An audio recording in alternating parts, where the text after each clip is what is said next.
two now news outlets call the race, so we feel very, very, very good about it. I just want to tell everybody who's here how much I appreciate everything you've done. We have great results coming out nationally. It looks like President Trump is well on his way to victory. Yeah!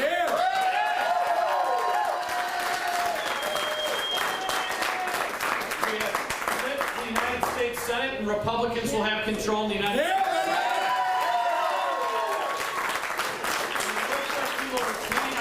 Majority in the House of Representatives as well. So, great night for America, and for me personally, this is something that I can't tell you how humbled I am, how much I appreciate everybody that's here for every single thing you've done, every door you've knocked, every dollar you've helped me raise, every phone call you've made, every prayer you've said. All of it has really mattered. And guys, how are you? And I just wanted to especially thank, of course, my family, Gwen, the rock star from our TV commercial. Yeah!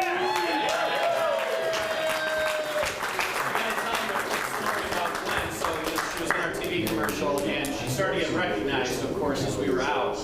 And a couple came up, Ashley had the kids out at dinner one night, and a couple came up and recognized her and said, "Are you the girl from the TV commercial?" She said, "Yes." And he said, "Can I have your autograph?" And she said, "Actually, I don't write cursive yet." So yeah, but Gwen, you want to say hi?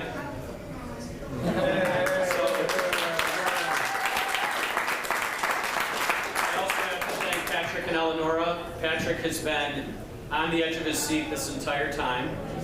He is the most competitive of our kids, and has really been just anxious about all of this, and concerned about it and everything. So I'm just really excited that we can have this moment and have this victory. So thank you.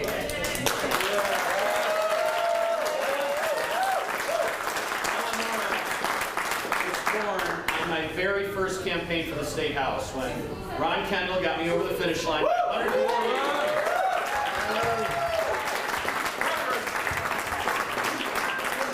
right after the primary, before the general election, and she has been my ride or die, the most loyal of, when all the other kids are mad at me, Eleonora isn't mad. 2 years ago, in my last race, the Democrats put up this giant billboard right by our house on the freeway that I had to travel every day to get to Lansing. And it was not friendly. They had my picture on there and everything. And Patrick saw it and read what they said. Was not.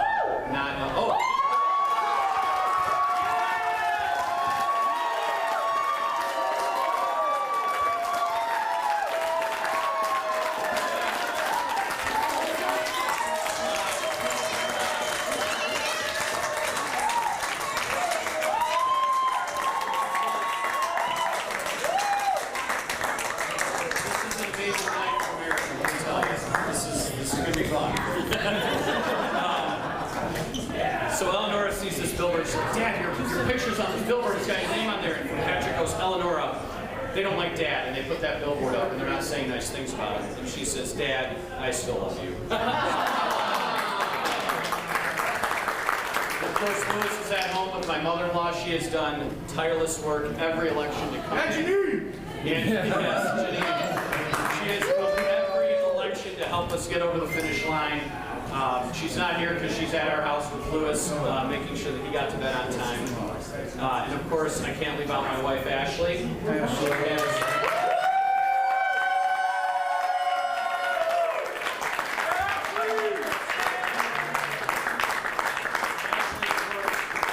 About 150 hours a week to keep the lights on at home, to keep the kids in school, to pay the bills, so that I can go out and run for office and do this job. Yeah. So I would.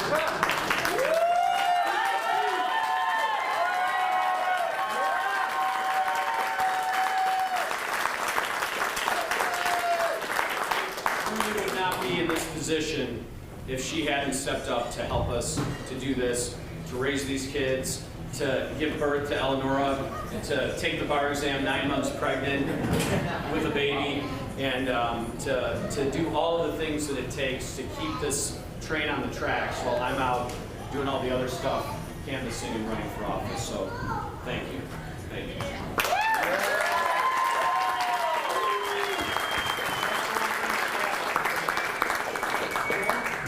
My dad, Patrick, is here. Yes. Yeah.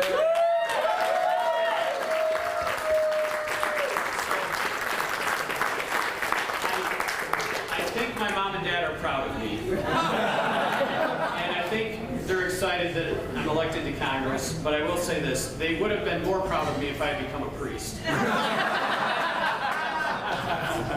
So I'm glad I could do the second best thing. But thank you. My mom and dad, I'll tell you, I got interested in politics because of my dad. You know, he was always, every election, all the way down to the granular, you know, elected local officials, who to support, who he wanted to get behind. That's who I learned to get involved from, and that's what led me here. So, thank you.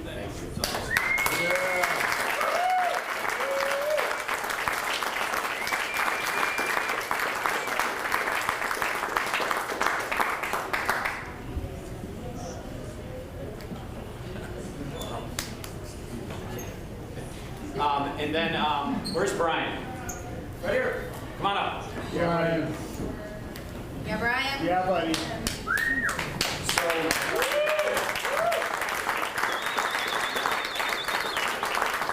Brian started this campaign in his hair looked like Patrick's.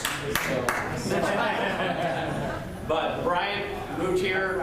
He has been on a number of different campaigns. He wasn't even living in Michigan. He got interested in my race.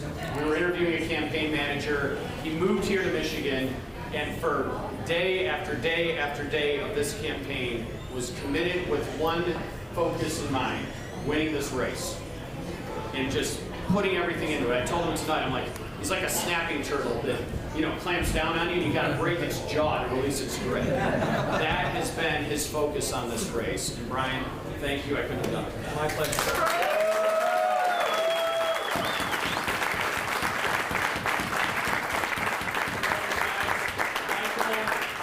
Charles, where's Charles? Charles, thank you. We spent countless hours making phone calls together. Thank you. Thank you for giving me cover when you would tell people I was doing calls when I was actually doing something else. I can say that now. Rob, thank you. Thank you for driving me around in your noisy Jeep. Hopefully it doesn't need coolant still. So I'll work on it. Thank you. Thank you. Where's Jason at? Jason Rowe. You still here? Tap out. I think he does. Irish accent. Yeah, that's a consult, right? But Jason, this is the second cycle in a row where he's been in the corner with me. Couldn't have done it without him. The messaging, the ideas, not trying to talk me out of the positions that I had and the things that I believed in to try and make me into somebody that I'm not. That's something that I really appreciate. Here's something just lastly, and thank you to all of you that are here. I can't thank everybody enough. My former staff, Tim, Blake, all of you guys for being here tonight. Thank you. I hope that this election shows us that these attacks and the defamatory statements that have been made and the character assassination that's done is not going to work. And it's because of the people in this district that stood up against that in the face of endless money. I mean, an endless amount of money spent. And then these attacks, you know, Democrats putting money into a libertarian candidate to peel off Republican votes, like deceptive techniques like that. This stands as an example of how that won't work and how the goodness of America still comes through. And I'm really proud of that. I'm so thankful to the people in my district that have given me this opportunity to go represent them. That is a high privilege and a humbling honor to go represent a community that I live in with my family, to go to Washington and represent our values. And I'm not going to forget that, and I won't let you down. So thank you.